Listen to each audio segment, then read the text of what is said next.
कहानियाँ सुनी अनसुनी में मैं हर्षा एक बार फिर आप सभी का स्वागत करती हूँ। आज की हमारी कहानी प्रभु श्री राम और केवट के संवाद पर आधारित है।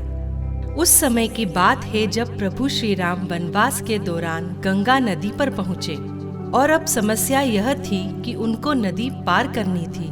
तब प्रभु केवट से मिले और नदी पार करने के लिए प्रभु केवट से आग्रह करने लगे।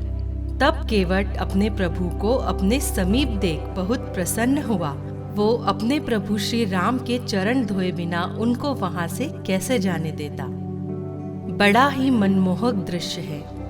केवट भगवान के चरण धो रहा है। भगवान का पैर धोता और उसे निकालकर कठौती से बाहर रख देता है, और जब दूसरा पैर धोने लगता है तो पहले वाला पैर गीला होने के कारण जमीन पर रखने से धूल भरा हो जाता है। केवट दूसरा पैर बाहर रखता है, फिर पहले वाले को धोता है। एक एक पैर को 7-7 बार धोता है। कहता है, प्रभु एक पैर कठौती में रखिए, दूसरा मेरे हाथ पर रखिए ताकि मेला ना हो। जब भगवान ऐसा करते हैं तो जरा सोचिए क्या स्थिति होगी। एक पैर कठौती में है तो दूसरा केवट के हाथों में। भगवान दोनों पैरों से खड़े नहीं हो पाते। प्रभु बोले, केवट मैं गिर जाऊंगा। केवट बोला, चिंता क्यों करते हो सरकार, दोनों हाथों को मेरे सिर पर रखकर खड़े हो जाइए, फिर नहीं गिरेंगे। जैसे कोई छोटा बच्चा है, जब उसकी माँ उसे स्नान कराती है तो बच्चा माँ के सिर पर हाथ रखकर खड़ा हो जाता है। भगवान भी आज वैसे ही खड़े हैं।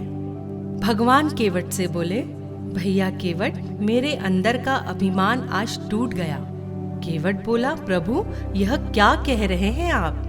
भगवान बोले, सच कह रहा हूँ केवट। अभी तक मेरे अंदर अभिमान था कि मैं भक्तों को गिरने से बचाता हूँ, लेकिन आज पता चला कि भक्त भी भगवान को गिरने से बचाता है।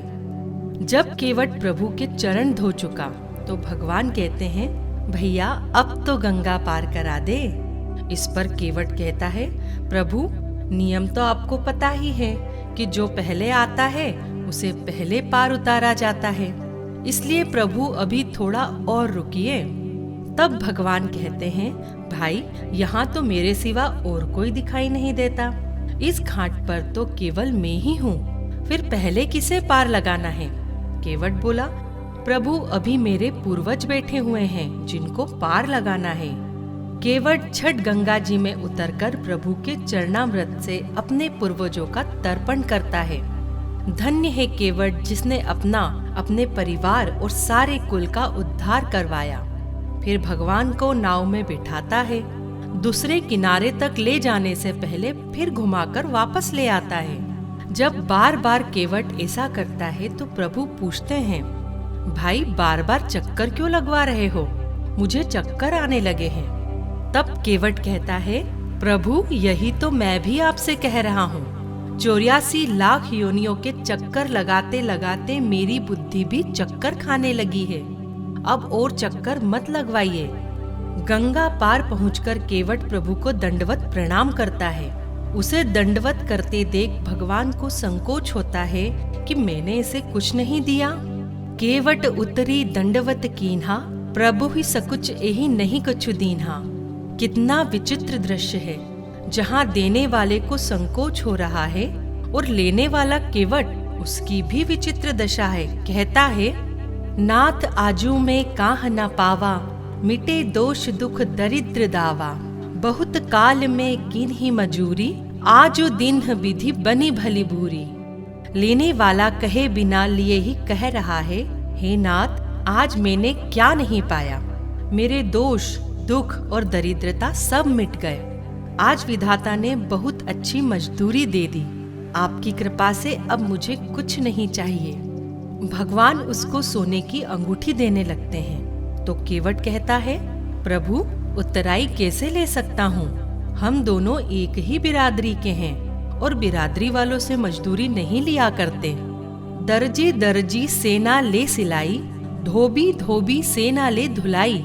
नाई नाई सेना ले बाल कटाई, फिर केवट केवट से कैसे ले उतराई। आप भी केवट मैं भी केवट, अंतर इतना है कि हम नदी के इस पार से उस पार लगाते हैं और आप संसार सागर से पार लगाते हैं। हमने आपको पार लगा दिया, अब जब मेरी बारी आए तो आप मुझे पार लगा देना। आज तो सबसे बड़ा धनी मैं ही हूँ, क्योंकि वास्तव में धनी वो होता है जिसके पास आपका नाम है, आपकी कृपा है। आज मेरे पास दोनों ही हैं, मैं ही सबसे बड़ा धनी हूँ। जय सिया राम। आशा करती हूँ आपको हमारी आज की यह कहानी पसंद आई होगी। इसी तरह की और भी प्रेरणादायक कहानियाँ सुनने के लिए हमारी चैनल को सब्सक्राइब करना ना भूलें। तो मिलते हैं अगली कहानी के साथ। तब तक मैं हर्षा आप सभी से विदा लेती हूँ।